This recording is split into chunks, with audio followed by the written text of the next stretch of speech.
assalaamu aleykum wa rahmatullahi taala wa barakaatuhu mbokki julli di ñu ngi leen di nuyu bu baax di leen ziyaar di leen wax ngeen dal ak jàmm ak suñu kanaal lugatul arabiya li ghayri naariqiina biha kanaal bi nag dinañ si waxtaane lépp lu jëm si wàllu lugatul arabiya nahu i'raab ilmul balaag ilmu sarf ilmul aruud mustalahul hadiis ilmul miraas ilmu shar'iyya insha allahu rabbi fànn yooyu yëpp nañ ko fi waxtaanee dinañ si joxe cours gratuitement si canal bi bu fekkente ne la yow nag loolu yittal na la ñu ngi lay ñaan nga abonné wu te nga activer cloche notification bi nga partager vidéo yi ak say xarit ak say andi jàmm yàlla defal la si yiw ak tabe ndaxte ko partager lu baax nit ñi njëriñoo si sa moroomi jullit njëriñoo si loolu yàlla na si bindal tiyaaba bu baax a baax tey nag suñu darsu tey suñu darsu raabi moom laa lay indil tey darsu raabi tey ñu ngi leen di war a wax si ñaari kalima yoo xamante ne ñoom ñoo gën a fës si suñu darsu bi bu su njëkk mooy fii ak ala loolu laa leen bëgg a xamal nan nañ koy employé si biir jumla léegi bu si njëkk mooy gis nga fi exemple mu naan la albaytu mooy néeg fii bu si kanam mu fii mu dugal si fii mu ne la fil bayti soo si dugalee fii mooy mu ngi si biir néeg bi fil bayti si biir néeg bi gis nga fii mu ne almaktabu si kaw taabul bi almaktabu mooy taabul mais boo si dugalee ala xarfu ala nga ne alal maktabi foofu nga danga naan mu ngi si kaw taabul bi kon a darsu rabiu si ñaari xarfu jar yi la ñuy waxtaane tey fii xarfu jarrin ak ala xarfu jarrin fii boo ko dëggee moom si biir lay firi fil bayti mu ngi si biir kër gi fil masjidi si biir jàkka ji fi sayaarati si biir otom ala nag alal maktabi si kaw taabul bi alal himaar si kaw mbaam mi alal hisaan si kaw fas mi léegi exemple léegi gis nga almasjidu gis nga fi almasjidu jàq la mu ne fil masjidi si biir jàq ji assariiru lal alal sariiri si kaw lal bi albaa exemple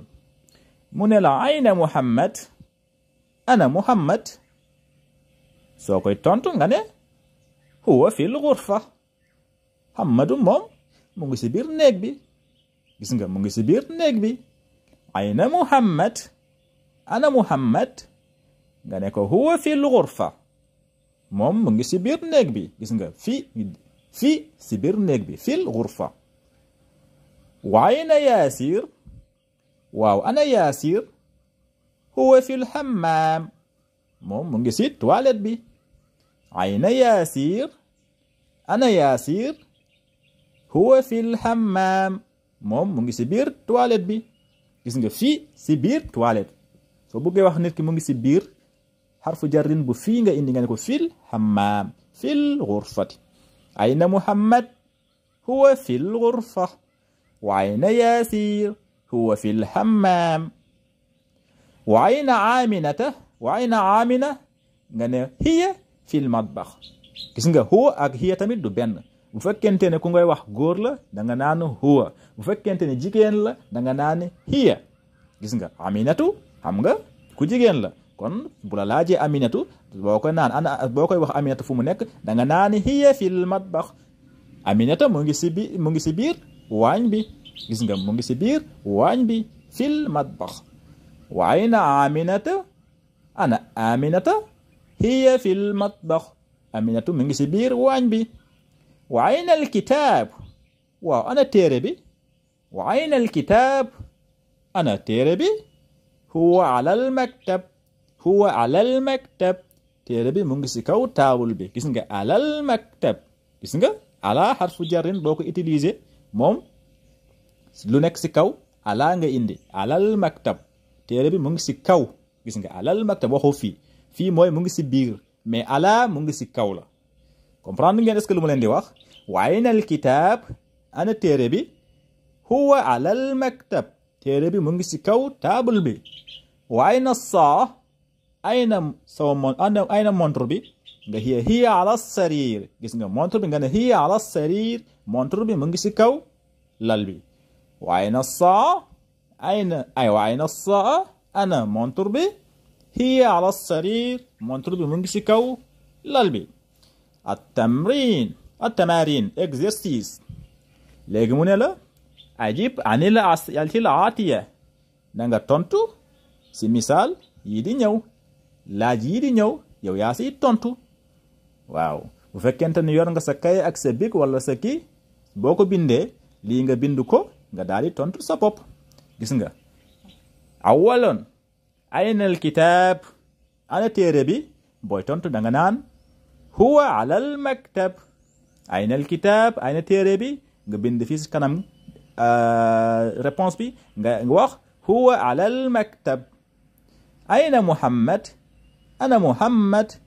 nga ne ko huwa fi al ghurfa moom mu ngi si biir néeg bi ayna muhammad ana muhammad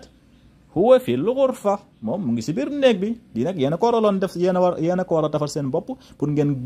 gën kaa mën a maîtriser deen koy bind bu ngeen ko bindee di si topp di defar seen bopp exercice yi yàlla dina leen dimbali ngeen maîtriser lu bari bari si lugatul arabi insha allah as-salis mu ne la ayna saa ana montre bi nga wax hiya ala sarir montre bi mu ngi si kaw lal bi ayna yaasir ana yaasir nga wax huwa fil hammam yaasir mu ngi si biir wanag bi gis nga ayna aminatu yo noon tamit ana aminatu nga wax hiya fil matbax waaw yi yëpp yéen a ko war a defal seen bopp pour ngeen gën kaa mën a utiliser ngeen gën kaa mën a maîtriser insha allah gis nga fii mu ne a aminatu fil ghurfa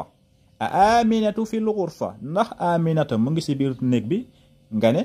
naam hiya fil ghurfa a yaasir fil matbax ndax yaasir mu ngi si biir kii bi mu ngi si biir waañ bi nga ne naam hiya fil matbax gis nga man fil ghurfa kan moo nekk si biir néeg bi sooy tontu nga ne muhammadu fil ghurfa muhammadu moo nekk si biir néeg bi wa man fil hammam kan moo nekk si biir toilette yi nga wax su la neexee booy tontu nga ne yaasir huwa fil hammam maaza ala al maktab lan moo nekk si kaw taabul bi nga ne ala al maktab kitaabun wala al kitaabu ala al maktab maaza ala sarir lan moo nekk si kaw taabul bi nga ne ala sarir kitaabun waaw maa ngi leen di sant di leen gërëm balaa moo gudd ngeen mun kaa def exercice lii bu ngeen ko defee exercice ngeen bind ko di ko jàng incha allahu yàlla di leen dimbali bu baax a baax balaa ñoo jeexal téere bi di ngeen maîtriser lu bëri si wàllu lugatul arabia maa ngi leen di ñaan ngeen abonné leen te ngeen activer cloche notification bi ngeen partager vidéo bi incha allahu ba beneen darsu wa ila liqa